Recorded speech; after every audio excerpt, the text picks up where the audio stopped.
J'ai du mal à comprendre qu'au XXIe siècle, qu'il y ait encore des Africains intellectuels, incapables de séparer ce qui est spirituel de ce qui est physique. Nous voyons depuis 20 ans une nouvelle génération d'Africains déconnectés de la réalité, qui rapportent tous leurs malheurs, tous leurs problèmes, toutes leurs difficultés à la volonté de Dieu. Votre cousin meurt de famine et de pauvreté, c'est la volonté de Dieu. Vous faites 5 ans de chômage, sans argent, sans caleçon, c'est la volonté de Dieu. Votre neveu se noie dans la Méditerranée en quête d'une vie meilleure en Europe, c'est la volonté de Dieu. Mais finalement, c'est quoi la volonté de l'homme? La volonté de Dieu, c'est toujours dans le mal. Non, ce n'est pas la volonté de Dieu. L'Africain noir doit se décider de prendre sa vie en charge, de décider de changer son avenir. Beaucoup de frères noirs ont abandonné leur charge, démissionné de leurs responsabilités, par peur d'affronter la réalité. Les gens préfèrent laisser les choses entre les mains de Dieu que d'avoir le courage, la niaque de dire au gouvernement ouvertement d'arrêter de les tuer. Pendant que le reste du monde progresse, évolue, transcende leur réalité, les Noirs attendent la volonté de Dieu. Votre maman décède à l'hôpital, devant les docteurs, parce qu'elle n'avait pas assez d'argent pour payer les frais d'opération. Vous dites que c'est la volonté de Dieu. Vous ouvrez dans votre pays une entreprise de vente d'allumettes. 2 jours plus tard, des militaires débarquent pour saisir votre stock. Quelque temps plus tard, vous découvrez que c'est un Libanais en effet qui a tout manigancé pour garder le monopole de vente d'allumettes dans votre pays. Et vous dites que c'est la volonté de Dieu. Mais attendez, finalement, c'est quoi la volonté de Dieu? La volonté de Dieu, c'est toujours dans le mal. Donc tout, c'est la volonté de Dieu. Et les enfants qui se font violer par des militaires et des rebelles dans l'est du pays, là-bas, c'est aussi la volonté de Dieu. Je refuse de croire que Dieu, dans toute sa bonté, ait créé des enfants pour se faire violer à 2 ans, 4 ans, 7 ans. Les Noirs, arrêtons d'être lâches. La condition de peine, de crise, de douleur, de haine n'est pas normale. Dieu ne t'a pas créé pour te voir souffrir. Les Noirs, prenons courage. Je veux que tu prospères à tous égards comme prospère l'état de ton âme. C'est ça la promesse. Cette mentalité où il faut tout prendre et mettre ça dans le même panier, soi-disant que c'est la volonté de Dieu, est une mentalité des froussards, des trouillards, des peureux, des gens démissionnaires, incapables d'assumer leur choix, incapables de prendre en main leur destinée. Pendant que la Chine envahit l'Afrique et prend en otage l'économie africaine, les Noirs attendent la volonté de Dieu. Pendant que les autres ont travaillé en communauté pour créer WhatsApp et Facebook, des plateformes qui sont devenues aujourd'hui indispensables à notre vie, nous attendons la volonté de Dieu. Nous sommes encore en bas de l'échelle, en train de fumer une pipe, en train de voir des jaloux, des méchants, des aigris partout, des gens qui n'aiment pas tes photos sur Facebook, des gens qui n'aiment pas ton Instagram, des gens qui sont jaloux parce que tu as voyagé business class. Il est temps de mettre hors business tous ces pasteurs qui vous prêchent la haine entre vous. La haine contre votre famille, cousins, vos amis. Vous n'avez plus de gens avec qui coopérer, plus de correspondants. Personne n'est à votre côté parce que vous êtes ostracisés, mis à l'écart. Toujours votre tante est méchante. Vos cousins sont des sorciers. Votre nièce veut votre peau. Finalement, personne ne nous prêche la... Qui sera la monstre de l'Afrique aujourd'hui pour nous prêcher la positivité, le courage, la bravoure? Qui sera celui-là qui se lèvera comme dans le temps pour guider le peuple contre ses ennemis? On viole votre mère, vous laissez ça entre les mains de Dieu.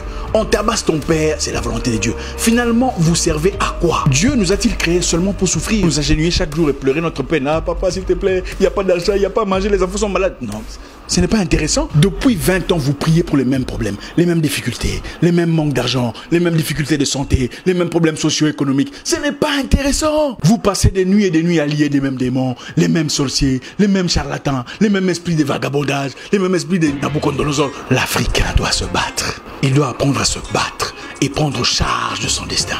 Dieu descend-il du ciel pour laver vos aisselles? Dieu descend-il du ciel pour brosser vos dents les matins? Pourquoi est-ce sa responsabilité de prendre charge de vos choix, de votre pays, de votre nation, de votre situation, de votre communauté? Eh frère, Dieu ne descendra pas du ciel pour écrire ton CV à ta place. Il ne viendra pas finir la corruption, la jalousie, le désordre chez beaucoup des Noirs. C'est notre responsabilité. Je vais vous parler d'un pays très intéressant. Pendant un temps, en Islande, les banquiers avaient foutu la merde dans l'économie. Ils avaient manipulé la finance, paupérisé la nation, pillé le peuple. Dans une série de blanchiments d'argent, les banquiers avaient accumulé au nom de l'Islande une dette de 50 milliards de dollars. Une situation qui manifestement avait déstabilisé l'avenir du peuple. Qu'est-ce que les Islandais ont fait? Ils sont allés dans les rues. Ils ont jeté en prison les banquiers pour 75 années de prison et annulé la dette. Ils ont pris charge de leur destinée. Pendant ce temps, les Noirs attendent la volonté de Dieu. Et si je vous disais que nous ne sommes pas les seuls à avoir été colonisés? Le Singapour, la Malaisie et la Chine qui a été bombardée par le Japon. La Malaisie a eu son indépendance en 1947. Où sont-ils aujourd'hui?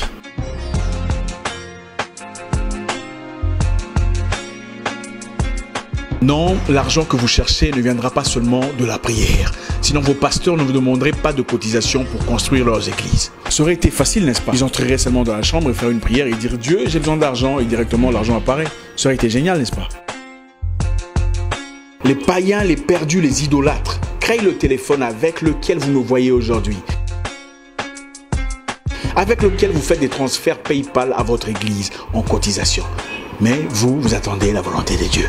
La Chine est actuellement en train de faire des recettes massives. Elle produit 95% des sièges en plastique que vous voyez dans des églises. Les chaises où c'est écrit Jésus-Christ derrière. Il y a Jésus-Christ en Chine. Les Chinois ne sont pas chrétiens, mais la vente est destinée aux Noirs. Parce que les Noirs sont incapables de produire. Pendant ce temps, sur le même siège en plastique venant de la Chine, avec le nom de Jésus labellé derrière, certains pasteurs se dénoncent mutuellement qui est sorcier, qui a commencé le ministère avant l'autre, Africains endormis, perdus, désorientés. Arrêtez! Dieu ne descendra pas du ciel pour vous envoyer un mari parfait, emballé comme un cadeau de Noël. Il vous a déjà donné l'intelligence, la sagesse, de savoir choisir, de savoir percevoir, de voir entre les lignes. Vous sortez avec 17 personnes différentes et aucune de ces relations ne marche. Et puis vous dites que c'est Dieu qui n'a pas voulu. C'est faux, c'est vous qui êtes légère. Dieu a aussi interdit les flirts, les activités sexuelles avant le mariage. Ça n'était pas la volonté de Dieu. Arrêtons de vivre dans l'hypocrisie. Prenons charge de nos vies. Prenons charge de notre avenir. Finalement, personne ne nous prêche la... Qui sera la mousse de l'Afrique aujourd'hui pour nous prêcher la positivité, le courage, la bravoure? Qui sera celui-là qui se lèvera? Vous passez des nuits et des nuits à lier des mêmes démons, les mêmes sorciers, les mêmes charlatans, les mêmes esprits de vagabondage, les mêmes esprits de Nabucodonosor. L'Afrique doit se battre. Priez pour le salut de votre âme, mais soyons assez braves pour faire face à la réalité.